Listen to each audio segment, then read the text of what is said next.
adapt it to the new environment. The translator's task is to transform the original. The goal is true functional equivalent, and often the translator can massively change the text. He can intervene. It is the work of the translator, basically. And how does the translator do this? He uses what I have called a cultural filter. He or she filters the text according to what the new cultural addressees want to read or hear. Now, the cultural filter is a construct that captures differences between the cultures, right? And obviously, you cannot rely on what the translator assumes are cultural different, but it would be interesting and necessary for the translator to read published research about cultural difference. And there are things like that. Now, for example, in my work with German and English communicative norms, I conducted many discourse analysis comparing different texts from children's books to science, to scientific texts, etc. And I found out that one can generalize that in many German texts, when I compare it to English texts, German texts are more explicit. And in their communicative behavior, Germans tend to be more direct than, let's say, English people, or definitely Arabic-speaking people, from what my son-in-law keeps telling me. It's more content-focused, and it relies on verbal routines. Now, I give you a few examples of these covert translations because they are actually more interest. Now, if you look at this particular English original text from the Scientific American, the reader in the text is directly addressed. Yeah, so you read, suppose you are a doctor in an emergency room and the patient tells you she was raped 2 hours earlier. She has heard that there is a morning after pill, etc. Can you, the doctor, in fact, do anything? This is a typically American text where the reader is drawn into the text as though he were the doctor. Now, the German translation, and I give you the Beck, BT means Beck translation, so you can follow it in English, is a very different text. You can see here that we have the third person, and you see, can the doctor, in fact, do anything? Yeah. So this is a completely different text. Another science text, original English, and the Beck translation from in German. In English, we have we physicians, you have the personal pronoun we, and in German you find doctors, passive voice, one knows, etc. No person in the text. What we also find often are ideologically motivated cultural filtering. For instance, here we see it's a Christmas book. In German, morgen kommt die Weihnachtsfrau, tomorrow comes the Christmas woman. And we have here it's a feminist translation. In the English original, we have just look at you, you're all covered in spots because the Christmas woman falls sick. However, will I finish making all these presents? In this sentence, however, will I finish, indicates that the Christmas woman is a weak woman. She doesn't know how she can finish. Now, this is deliberately left out in the translation.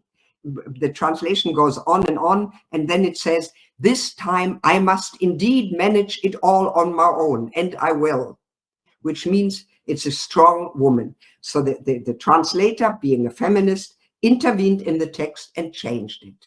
More on Mrs. Christmas. Finally, in the original, she put on her red suit and hat. No one would recognize her now. For the feminist, this is impossible. She must be recognized. And we read in the German Beck translation, she put on the red coat and the hat. Father Christmas got a goodbye kiss. This is completely different covert translation, okay?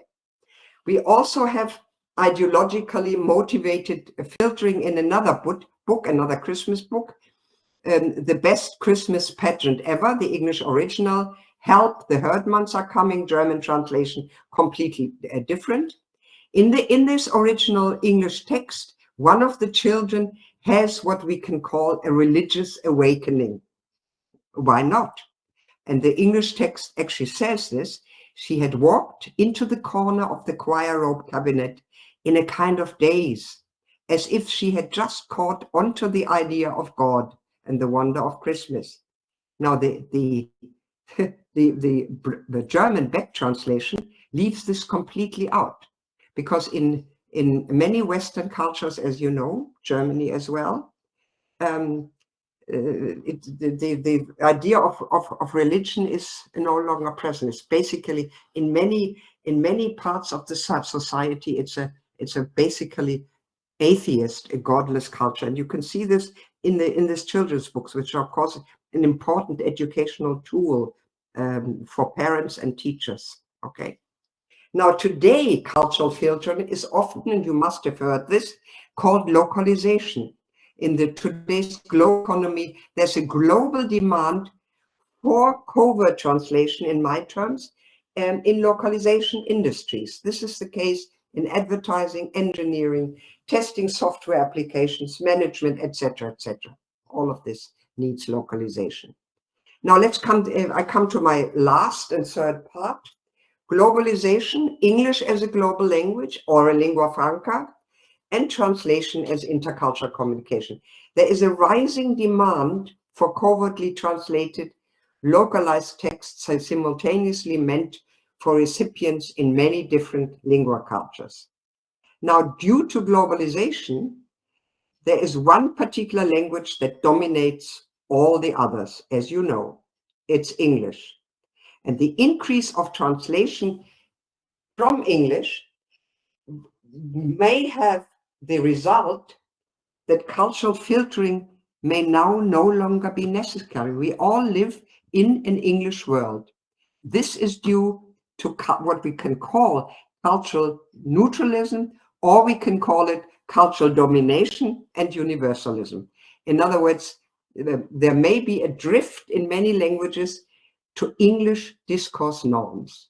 Okay, I don't know about your country, but Germany definitely has been influenced like that.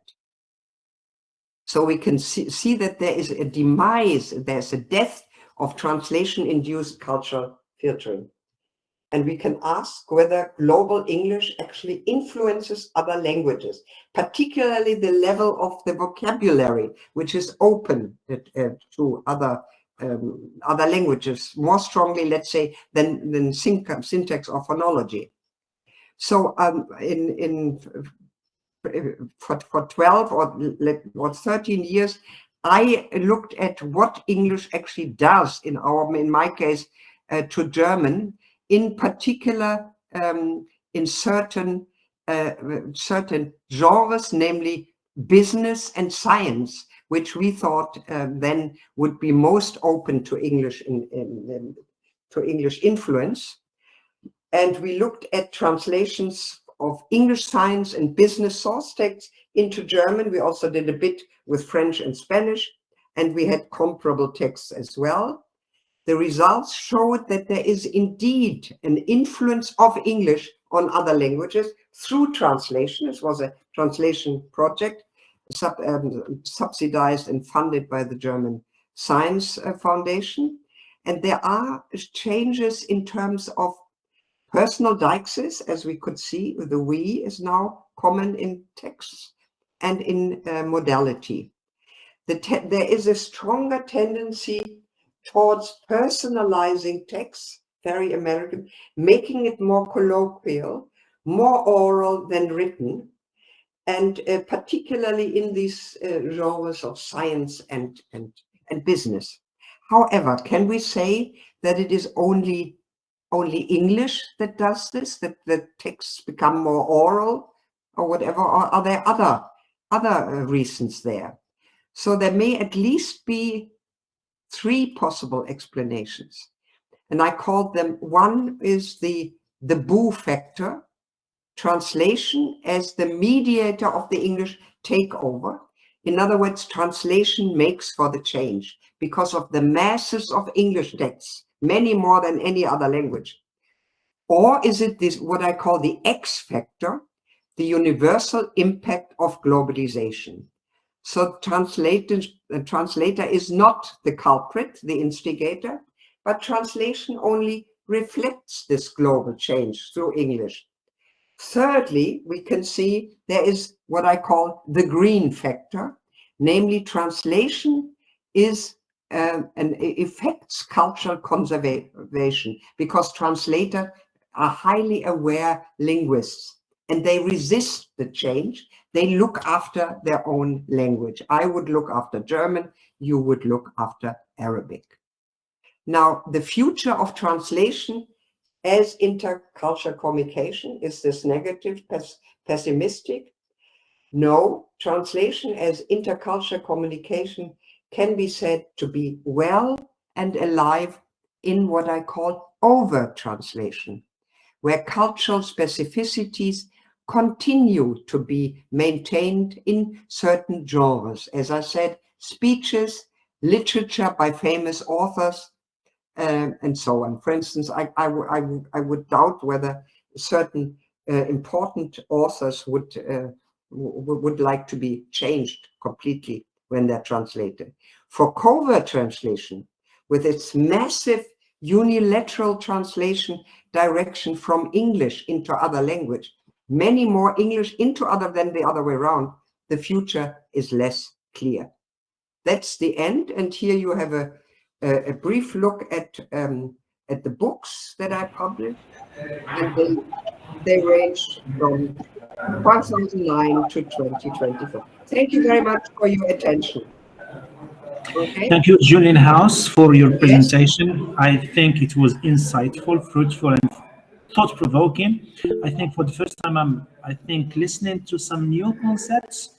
I have been acquainted with your publications, with your ideas, but now I think I have come across some new concepts like the blue factor and the X factor and the green factor. So I think your Yes. presentation is liable to I think debates, and it's like thought-provoking, and many students will react to this presentation.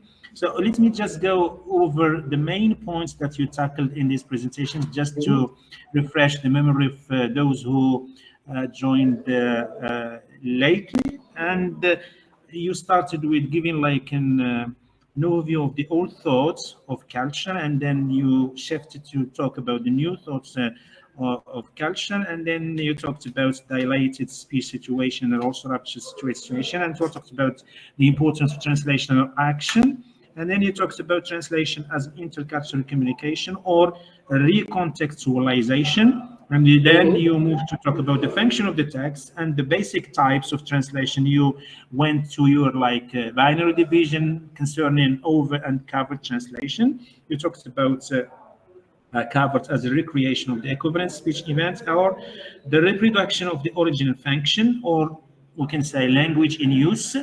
Language in use. And then you talked about examples of back translations. You gave some examples of back translation, and then you moved to talk about cultural filtering.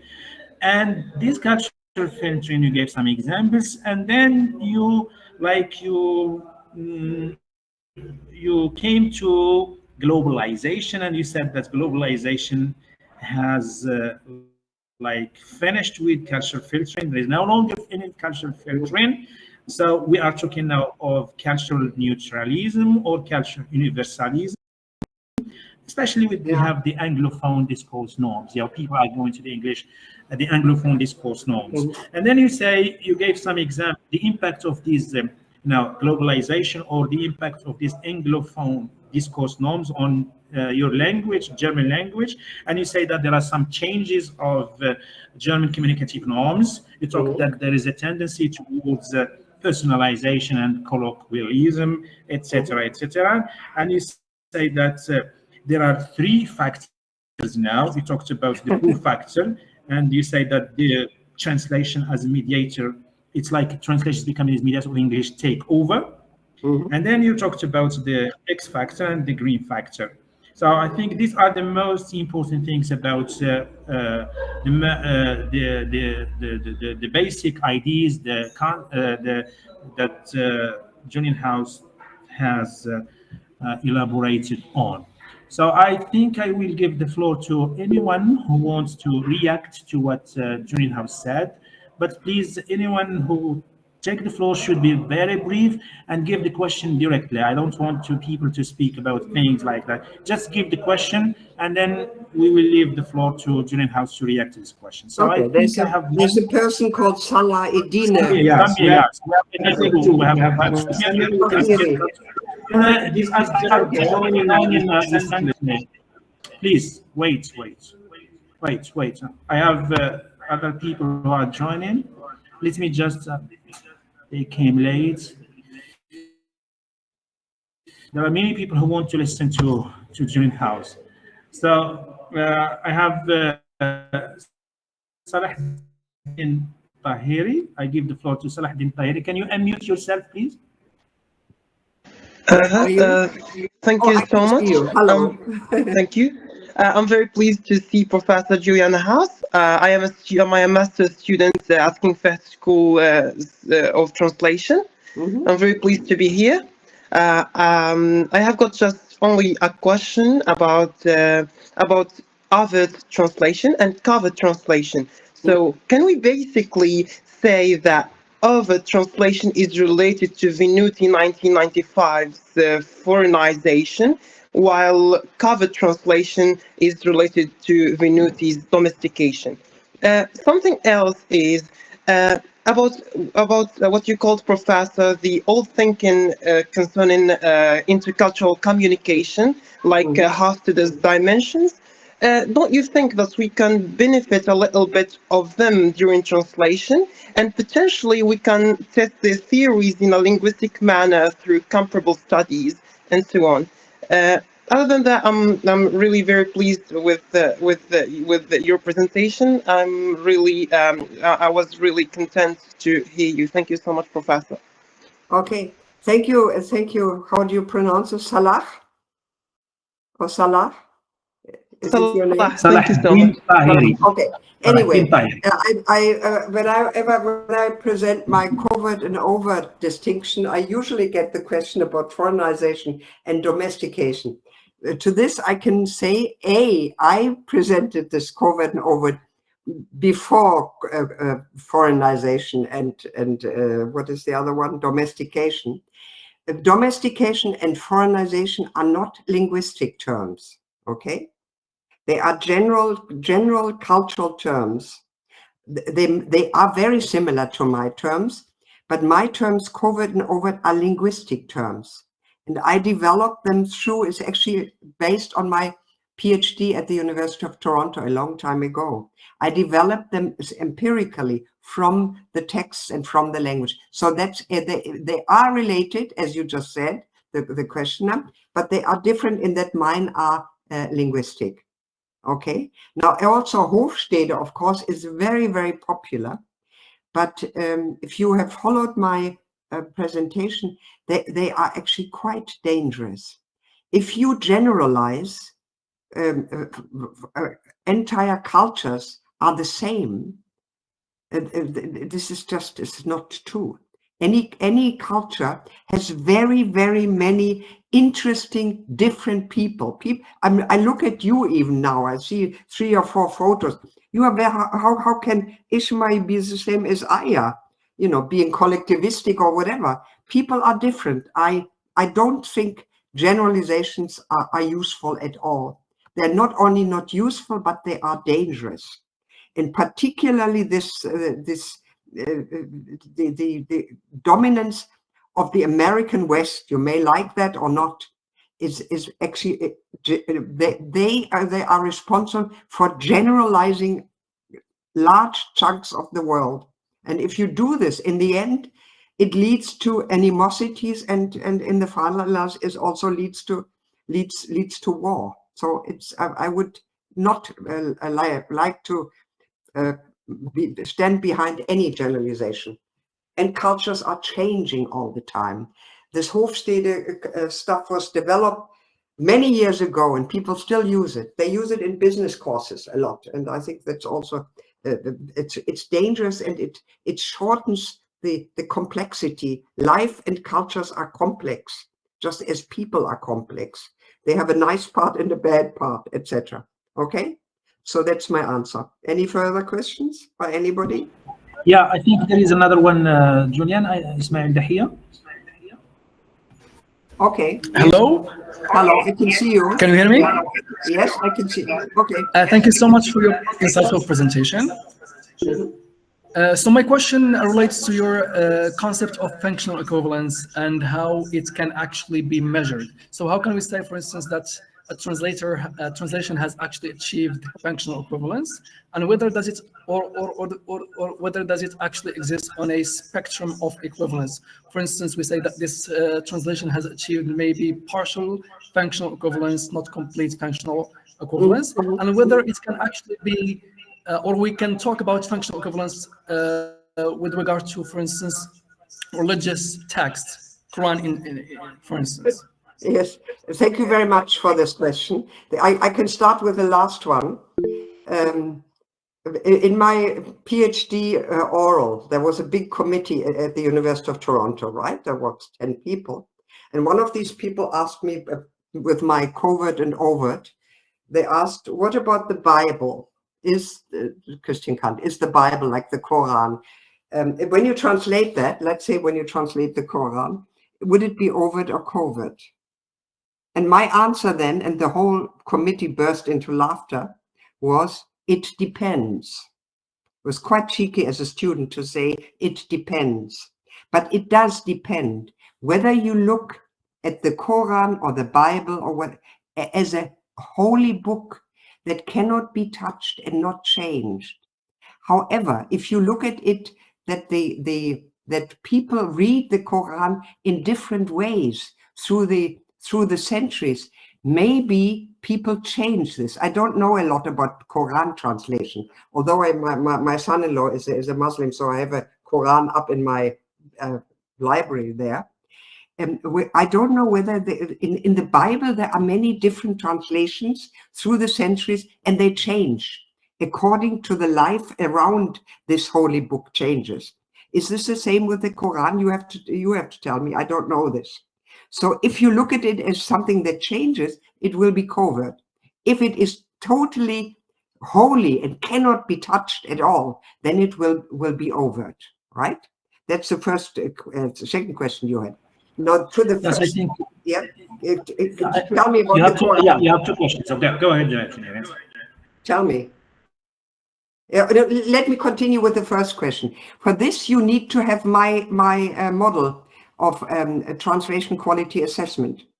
Basically, what I do is I analyze the, first of all, I have to go back to the presentation. You can only have functional equivalence, proper functional equivalence in covert translation, where the text is functionally equivalent to what it was in the original culture, okay? Then in overt translation, there is something that I have called a secondary equivalence. Secondary equivalence. Let's think of Trump's speech translated into Arabic. This is not functionally equivalent. It doesn't have the same function. Let's say a farmer from Georgia hears Trump's speech and he reacts in a certain way.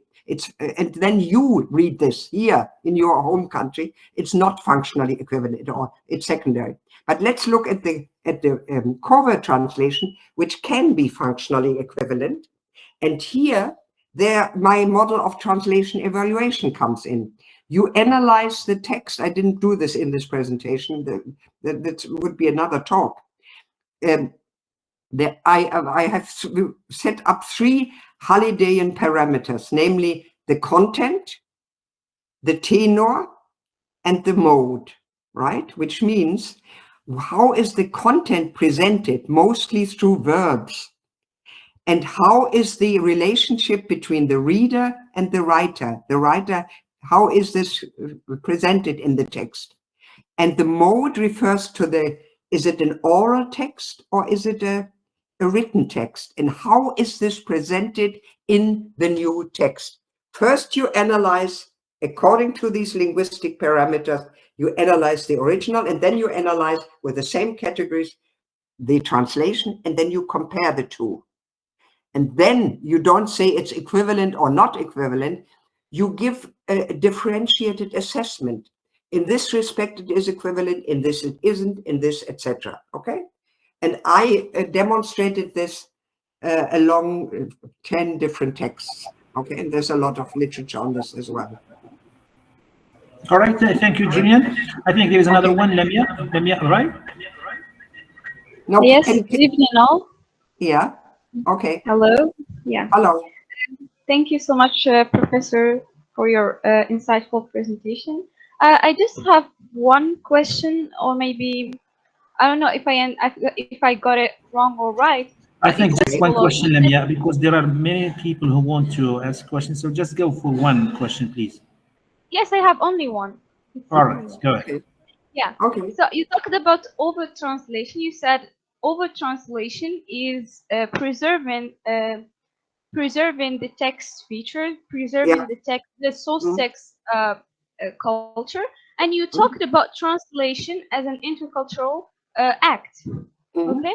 So what I understand is that intercultural means that we preserve the understanding, we target the understanding. So how can an overt translation make the text intercultural?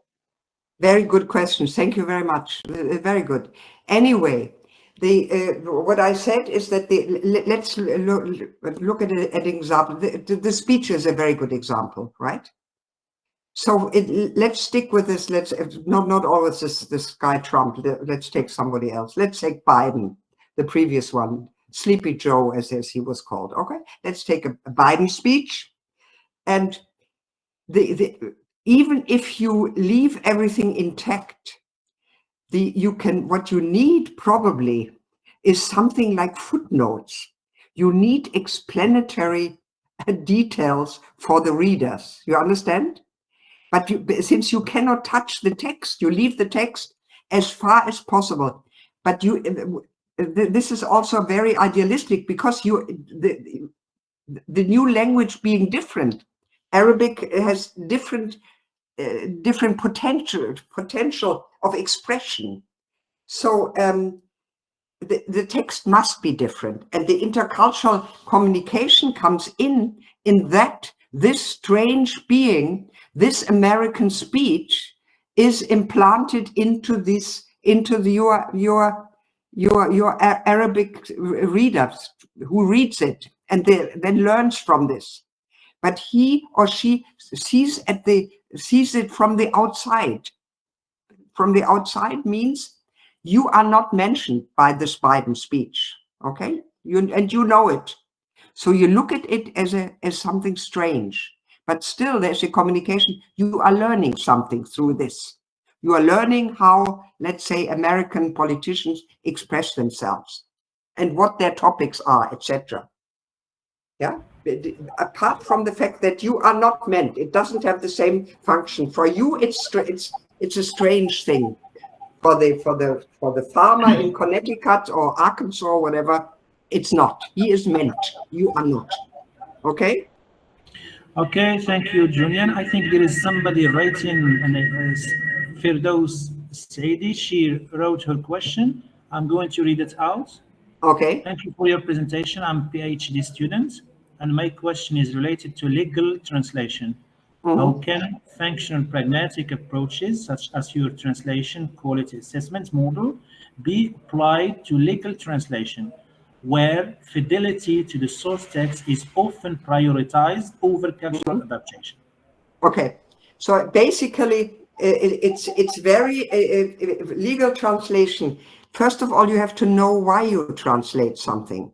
Normally, the legal texts are very, very much anchored in their original culture. And when you translate, you probably translate it for people to know the legal system in the foreign country. So you are not supposed to change anything. So it's not functional equivalent. You have to leave it as as sacrosanct, I can only say. It's like a holy text. It's very much like the Bible and the Quran. It would definitely be an over translation. And you basically assess it according to the linguistic errors that may be made by the translator and nothing else. But it's not functionally equivalent. Okay. All right.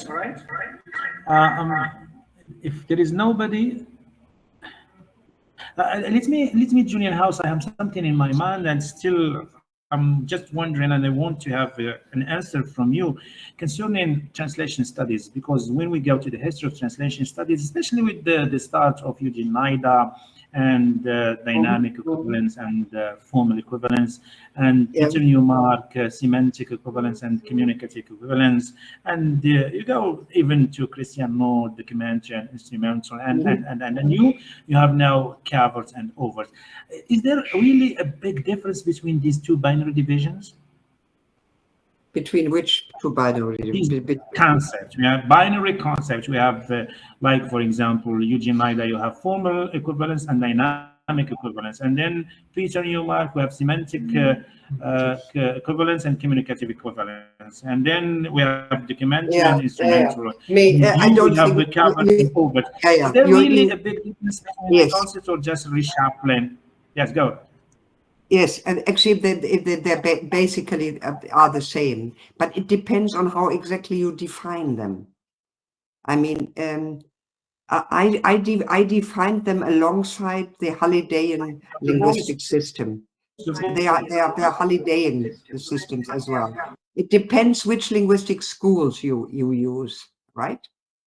And basically, I'm using a functional model, and it's linguistically based. But probably the closest for me would be the Nida.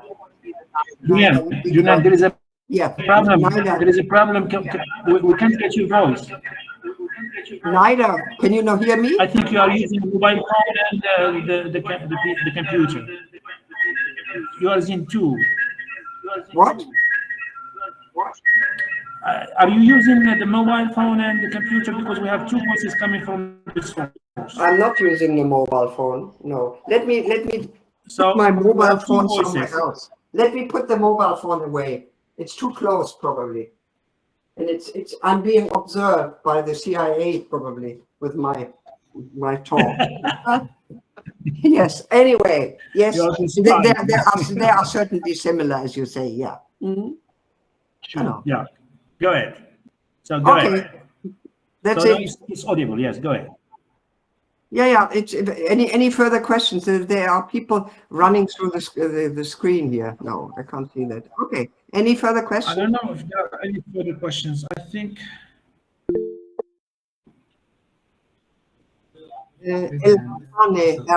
Just let me. Yes. Go ahead. Go ahead, Hassan.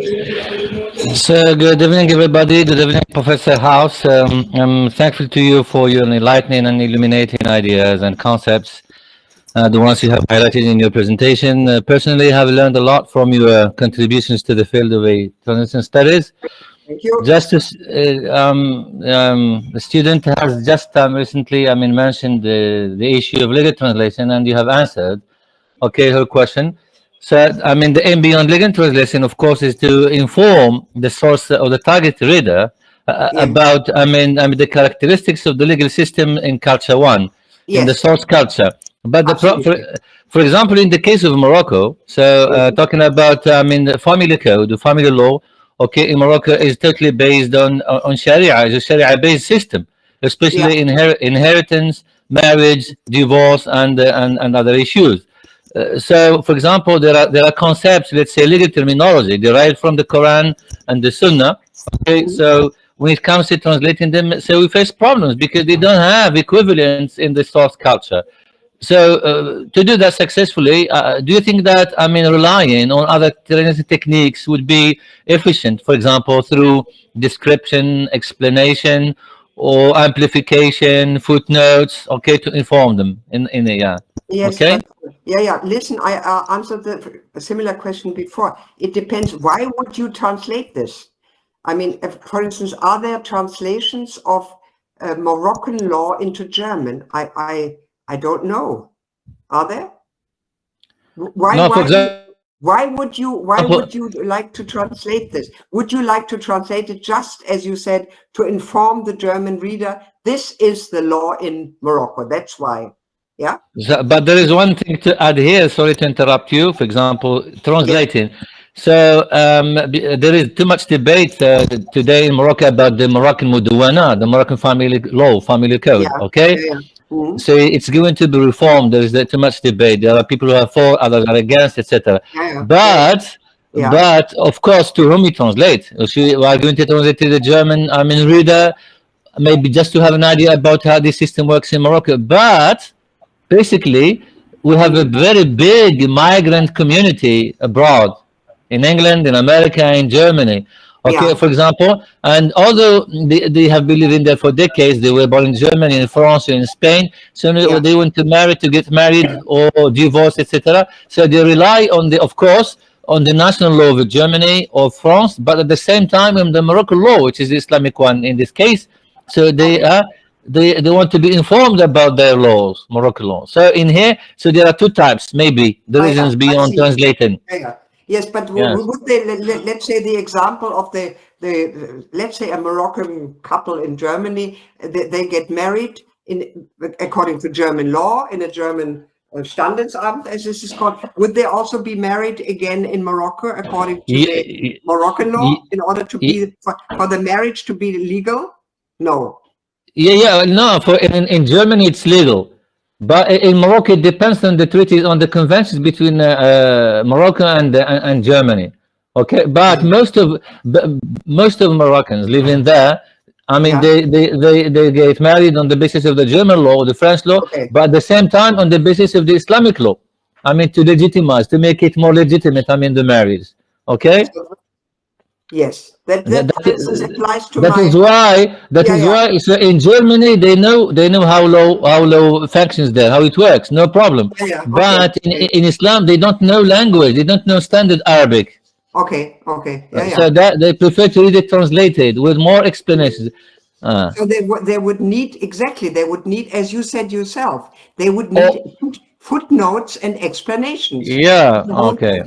That they would definitely need. Exactly. Yeah. That's why the case of the marriage is interesting to me because my daughter married a man from Tunisia, and she was married in Germany and in Tunisia. Both. She had both the Islamic law and the German in order for her husband to feel whatever. It has an emotional component, I think. This is the law as well. So one more thing, Professor House, about culture. Yeah. I have read once. I read about this issue somewhere on that when a culture is superior to other cultures and is very powerful. Let's say the Anglo-Saxon culture, the American, as a case in point, as an instance, for example. So when it comes to translating to the translation of foreign text into American English. So they, being powerful, being strong and superior to other cultures, they always rely on domestication instead of foreignization. Is that true all the time? No. I don't think so. This is another generalization. No. Yes. Okay. But as I said, with the domination, you may ask, why is the Anglo-Saxon culture so dominant? It has all. Why it didn't? It has to do with the British Empire. Before the Second World War, the empire was everywhere, as you know. Was everywhere, yes. Wow. And after the Second World War, there was another. There was just lucky another English-speaking country which is America. Commercially, financially, commercially powerful. That's why.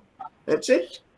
Just because even you want to translate a book into English, if you want it to be widely spread, widely read in English, for example, to invade the American market, the Americans, the editorials, the publishers, they say, yes, we want it to be translated into English, but it must be done into American English, not British English. For the answer. That's it's power. straight Power. straight and simple power. But let's wait another 2,000 years. Then it will be China, I bet. Sure. Yeah, I think. Okay. Thank you for your question. Very interesting. I'm enjoying myself. I think this is the canon of life, and then we are noticing every 2 centuries or 3 centuries, maybe another power, another civilization. Yeah, there will be another civilization. It will be. I mean, you can imagine how the Arab civilization in Spain was very strong. You know. Yes, yes. Spanish is enormous to the Pyrenees, very strong. All the literature, etc. Absolutely dominant at the time. So by the way, Professor House, the Quran was first translated into Latin in the 12th century. Absolutely. Latin, because Latin was the language of the church, the language of the Pope. There was no reformist at that time. So and later it was translated into other national languages, French primarily, then English and Spanish. But listen, nobody answered my question.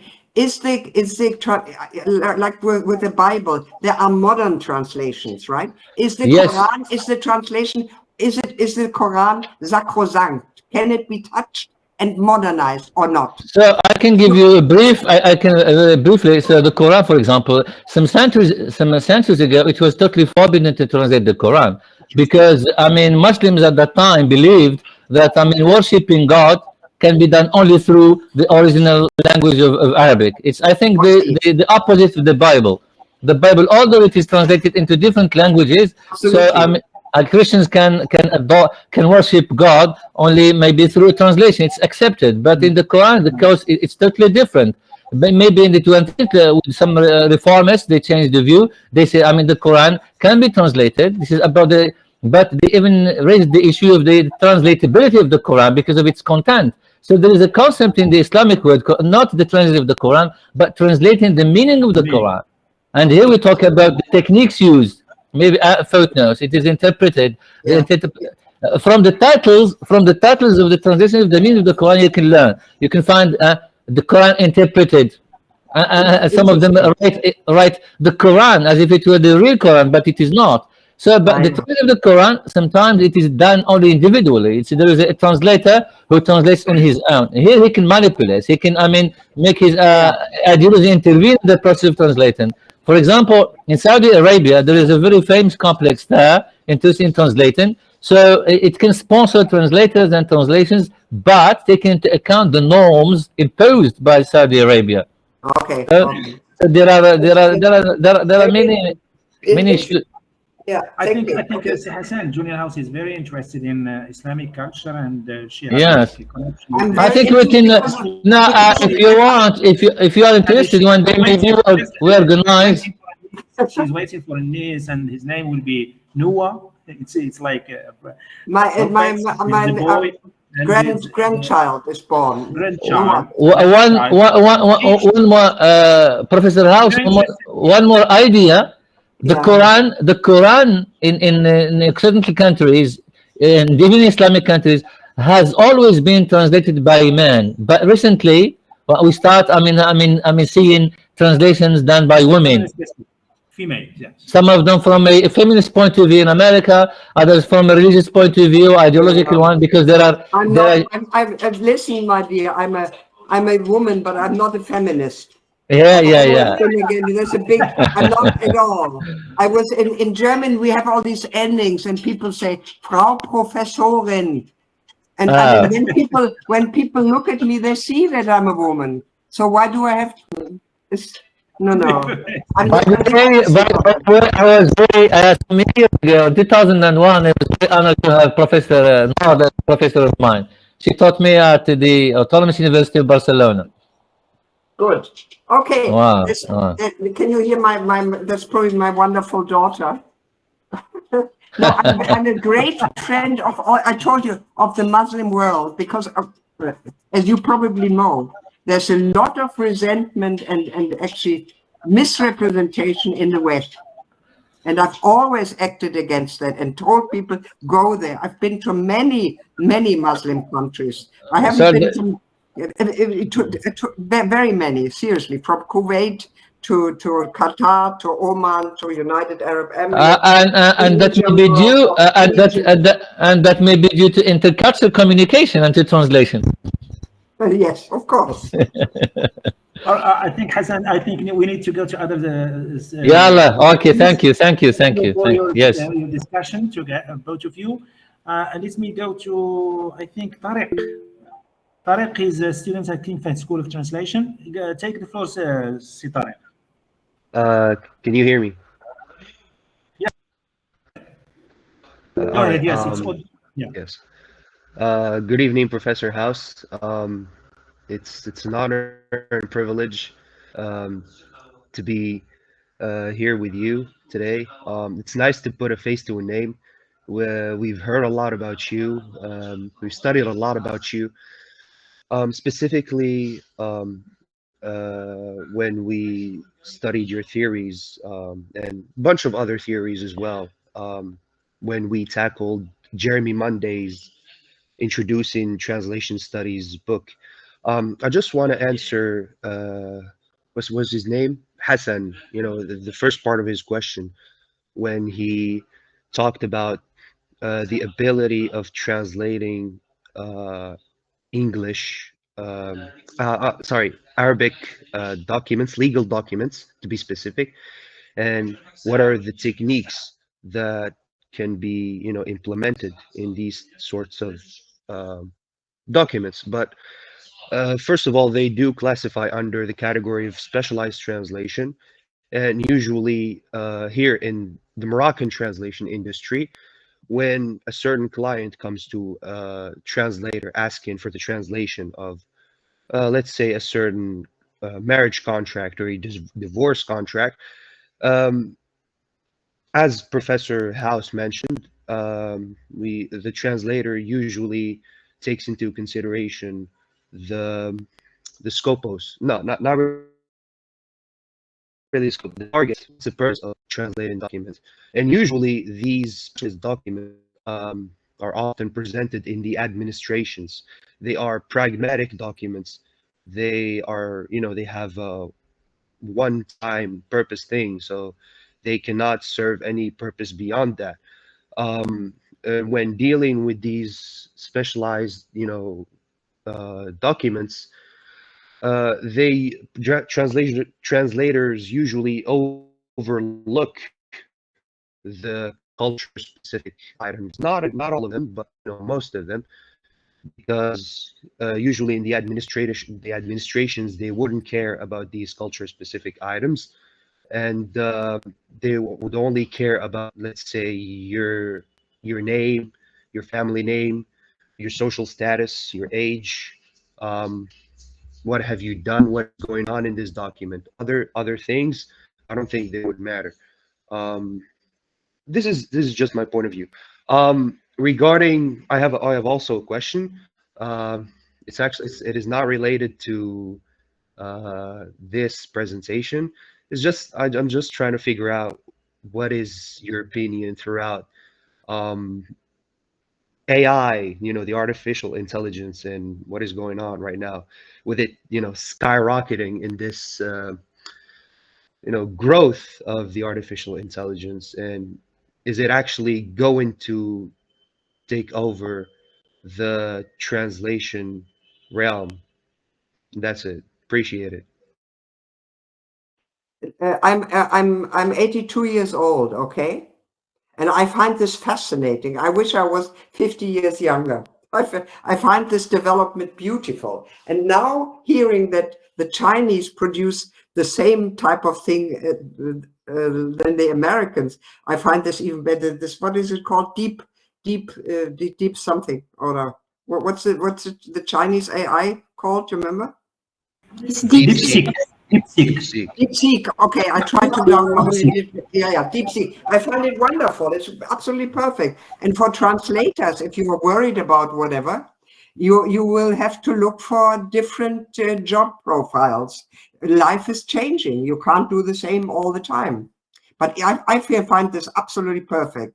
And even with the early machine translation, mostly what this AI, etc., do they basically free human beings from boring, repetitive, drony type tasks, and make them free for truly creative stuff. That probably in the last analysis, that these AI cannot write beautiful literature, and they will not be able to write holy texts, etc., the way human beings do. I don't know. But anyway, I appreciate, I find it good. I find it very good. Yeah, I'm for it. All right, I think another Samira. Go ahead, Samira. Hello, am I audible? You are. Hello? Okay. You are. Go ahead. Okay, so thank you, Professor House. I just want to say, since we mostly work on literary translation, can functional equivalence be the ultimate objective to pursue while translating literary works? Or should we focus on translating literary aesthetic as well, since they also could be carrying messages and conveying literary canons? Oh, I have to unmute myself. That depends on how you view the type of literature. If you want to bring the text close to the, what is there? Somebody who, Najat is doing something here. No, please. For those who are not speaking, can you unmute yourself, please? Mute your mic. I think we have Najat. Hey, yes. Najat, anyway, if you look at, she's doing something. I can see it. Yeah. Anyway, if you look at the literature as a sort of text that shouldn't be changed, but presented. Najat, can you unmute yourself, please? No, she's done it. No, she hasn't. She's doesn't matter. If you want to bring the text readers and you think they're so different culturally that they need this extra, then you can do it. If you look, I am a propagator of the overt translation school for literature. I think the piece of literature, if it's good literature, classic literature, should be left alone as much as possible and not changed. Okay, you can have prefaces, you can have afterwards, etc., but you please leave the work as it is alone, because it is a work of art and it should be left like that. And if it's strange, then it is strange, and the strangeness also educates the reader by being different. Okay, this is what I would say. I think Azdin, have already told me about your question. Can you unmute yourself and ask your questions, Azdin Zizawi? Hello? Go ahead, Azdin. Hello, everyone. Assalamu alaikum. Hello. Can you hear me? Yes. So first of all, it's really the utmost honor of mine to be talking to you, Professor. With, no, Azdin, can you raise your voice? Speak up. Yeah. Okay. Do you hear me now? Okay. Go ahead. All right. So as I just said, it's really an honor to be talking to you, Professor. We've studied your covert and overt techniques in translation, and as mentioned before, I think we have many similarities with formalization, domestication, dynamic translation, or etc. Many techniques in short. But I was really interested in what our professor has just mentioned, the three new factors you mentioned, like the X factor, the green factor, etc. If you can elaborate more a little bit on this. I didn't understand this. Say it again. What is the question?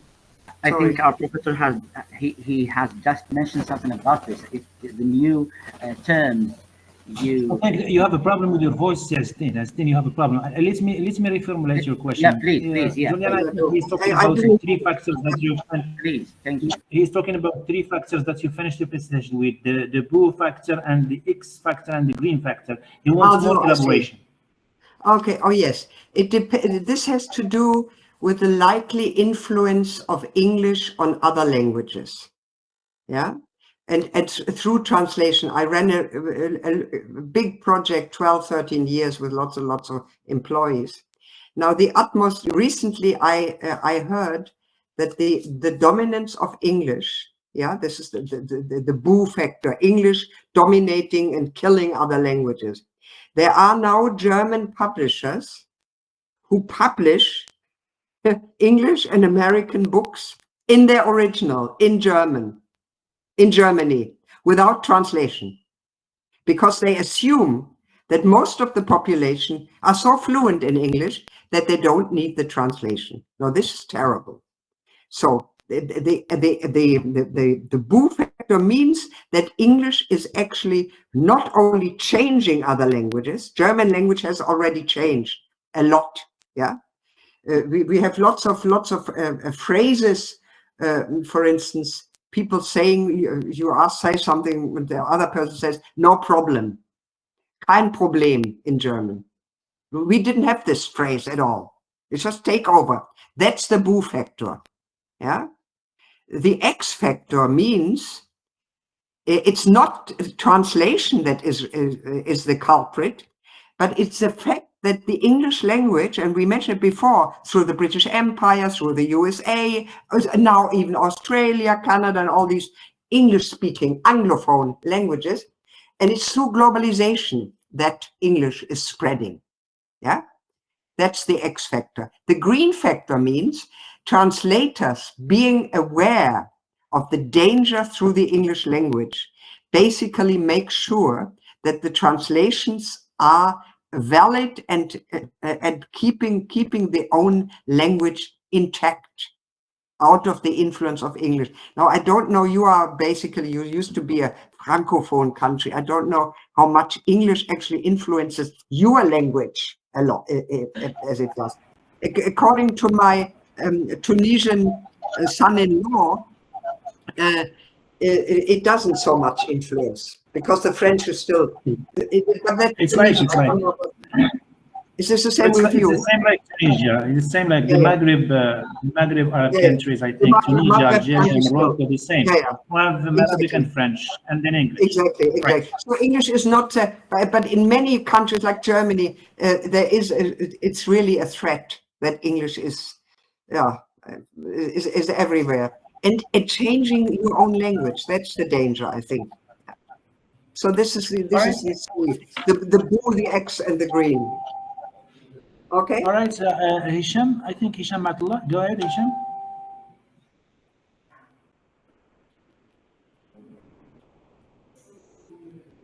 There is no Hisham, I think.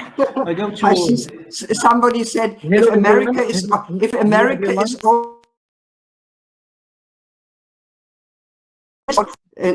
let me say something. I don't think that if America is over, as you say, let's say they lose power into the Chinese, whatever, I think the language is spread so far now that it won't be over. It's a question of the absolutely enormous geographical spread. I don't think it will be over so quickly. No. And I don't think people will start learning Chinese. I don't think so, but it would be useful. Anyway, that was another question. Yeah, let's go see Hisham. Hello, everyone. Can you hear me? Yeah, I can. Yes. I'd like to thank you, Professor Belbasha, for this opportunity. I'd like to thank you, Professor Juliane, for your wonderful presentation in one. Well, as we all know that translation is not an easy task. Especially translating, across cultures. Yeah.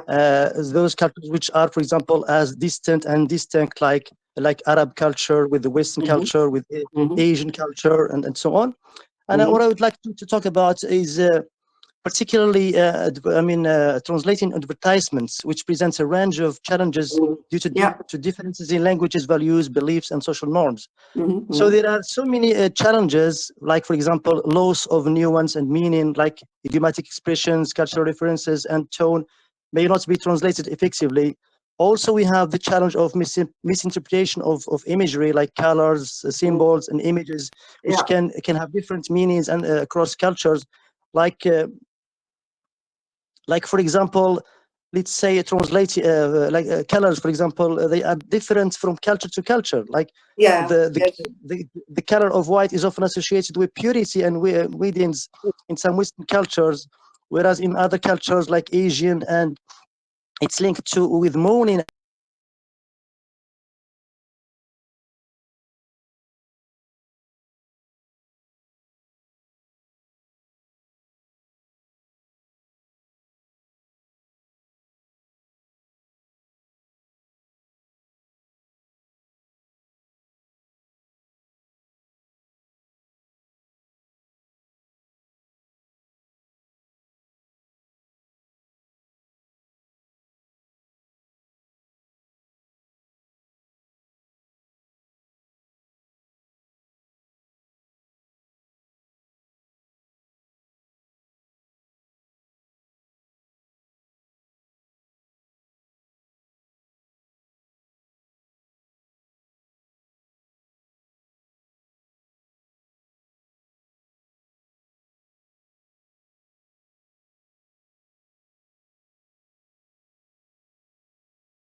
I think I think Juliane House has already talked about that.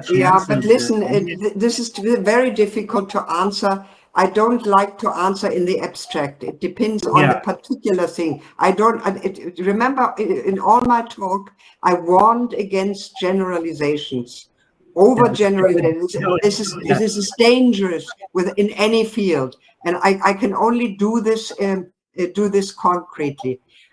But what I think is nice with the covert is that you can use it also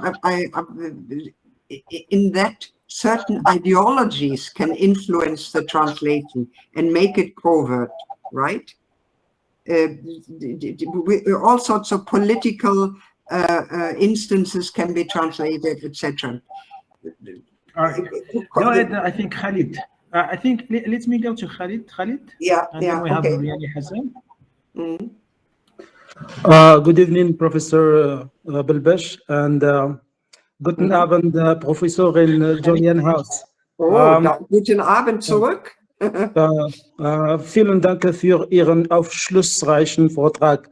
Er war sehr interessant. Dankeschön.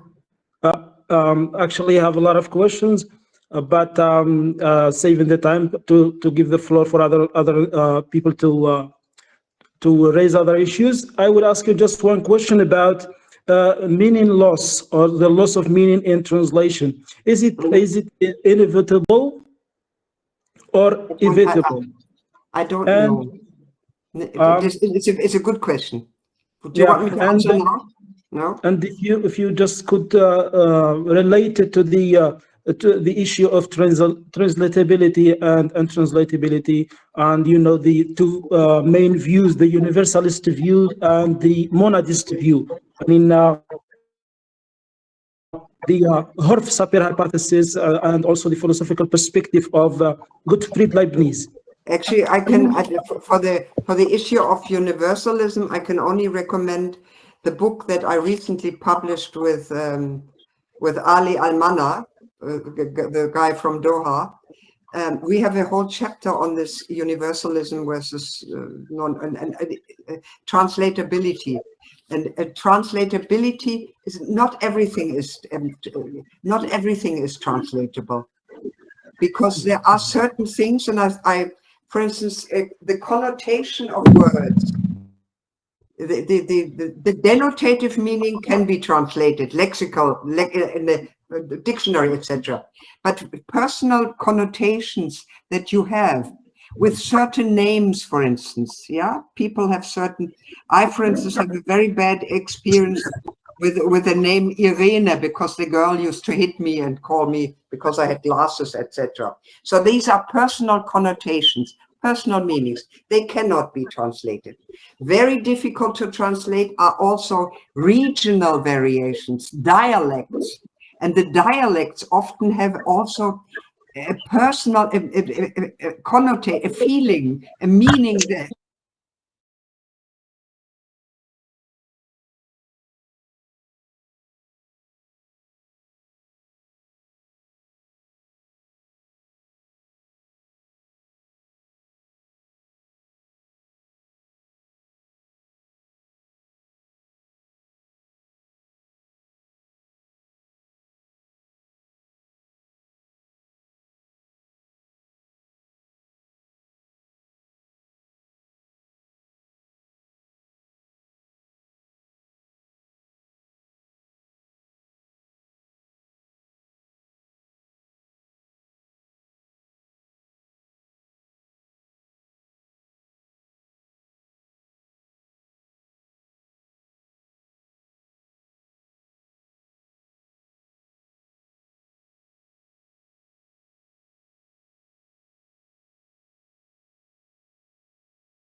Right?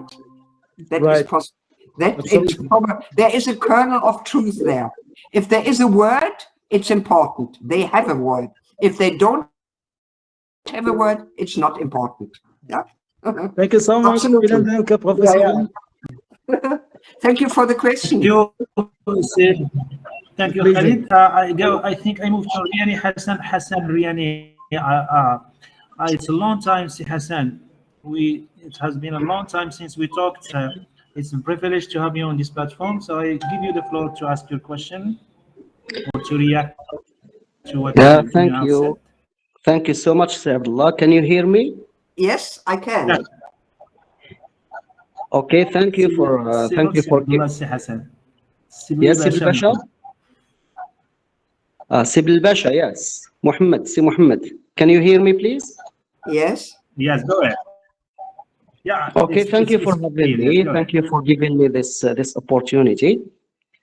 Someone intervened earlier in relation to with the translation of travel literature, and I want to take up on this for a while. Mm.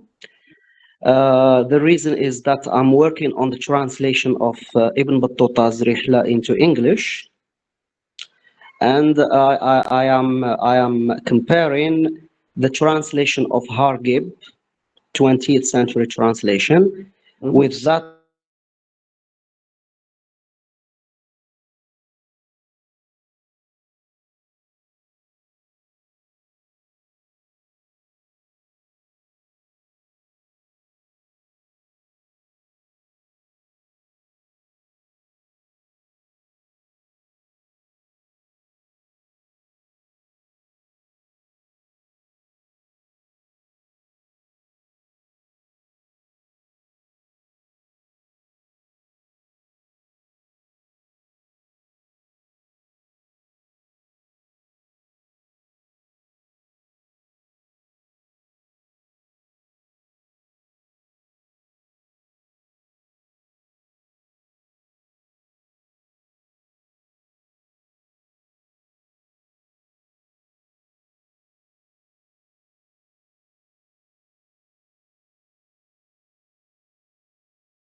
But I just want to link to ask whether this question of ethics and ideology could be considered as one factor which can impact, which has impacted the translation of 𝐻𝐽B in the 20th century, given the long period of time which has taken at least 3 translators in a collaborative work.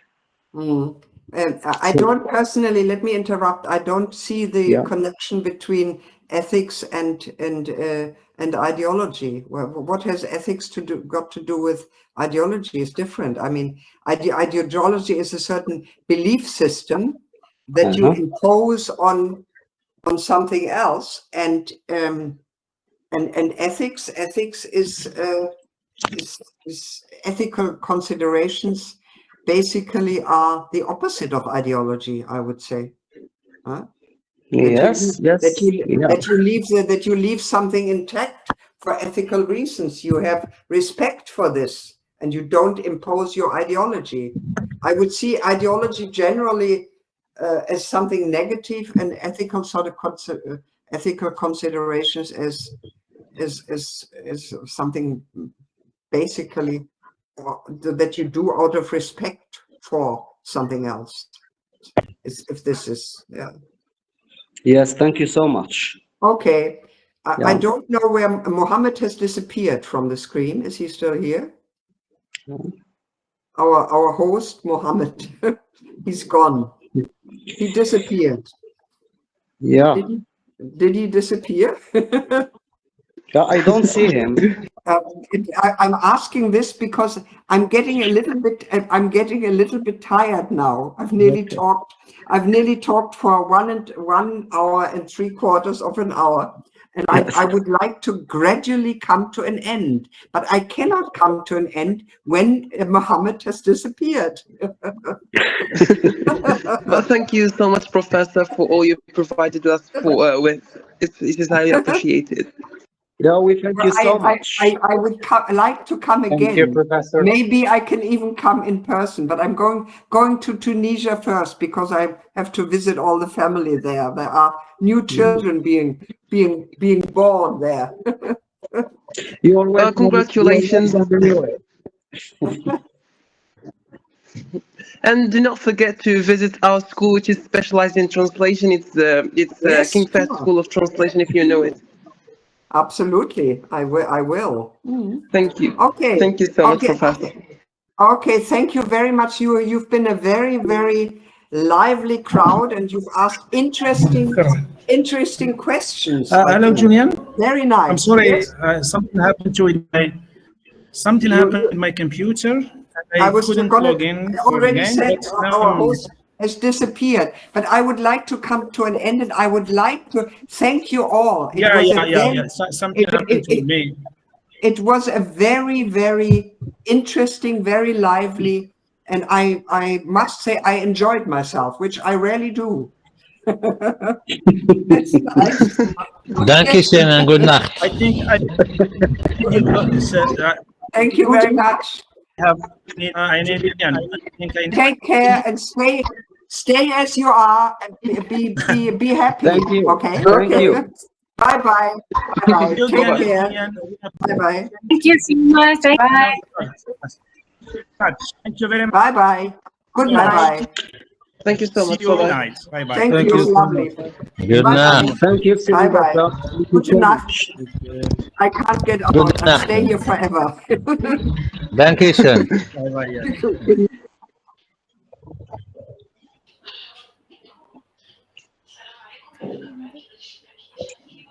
يلا سيب الباشا باي باي السلام عليكم. يلا سي حسن يلا سلام. سيب الباشا شكرا. Thank you so much. سي حسين, thank you so much. سحراق. Thank you everybody. You're welcome. It was